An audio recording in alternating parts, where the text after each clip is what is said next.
In the eyes of others, this was just an ordinary egg, but in my eyes, it was a tool to escape from prison. I first chiseled a hole in the ceiling, cracked the fresh egg into a bucket, then threw in torn newspapers, added some water and stirred it evenly. Finally, I sprinkled in a large amount of lime and began mixing and kneading it by hand. Thus, a huge dough finally took shape. Its color was almost identical to the ceiling. I carefully shaped it into a square, just enough to cover the hole. To be more secure, I pasted a poster over it. Just then, the prison guards suddenly launched a surprise inspection. My partner downstairs originally wanted to come and warn us, but he was afraid of being exposed by the guards, so he had no choice but to strum the guitar, pretending as if nothing had happened. Soon the guards came upstairs. Hearing the sound of approaching footsteps, we quickly wrapped the fallen plaster with a carpet, swept the dust on the floor clean, and even brushed the dust off our clothes. I knew that if we showed even the slightest flaw, our fate would be cruel, but the more natural we acted, the more suspicious the guards became. Soon, they began a carpet-style search, even tearing down the posters on the walls one by one. Just as they were about to tear down our crucial poster, the leading guard suddenly called him away. The guards found nothing and had no choice but to leave. I let out a long breath, having narrowly escaped for the moment.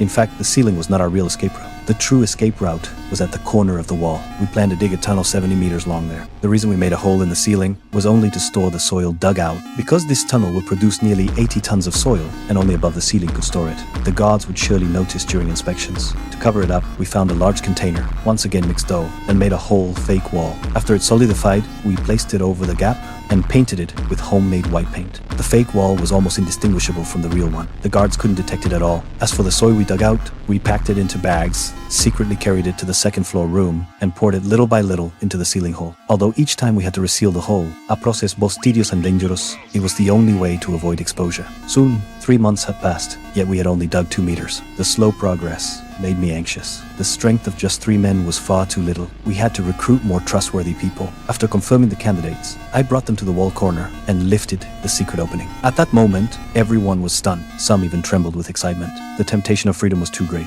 They agreed to join without hesitation, but just then, an accident happened. One of my companions was caught red-handed by a guard while transporting soy. The guard seemed to sense something unusual and demanded that he open his briefcase for inspection.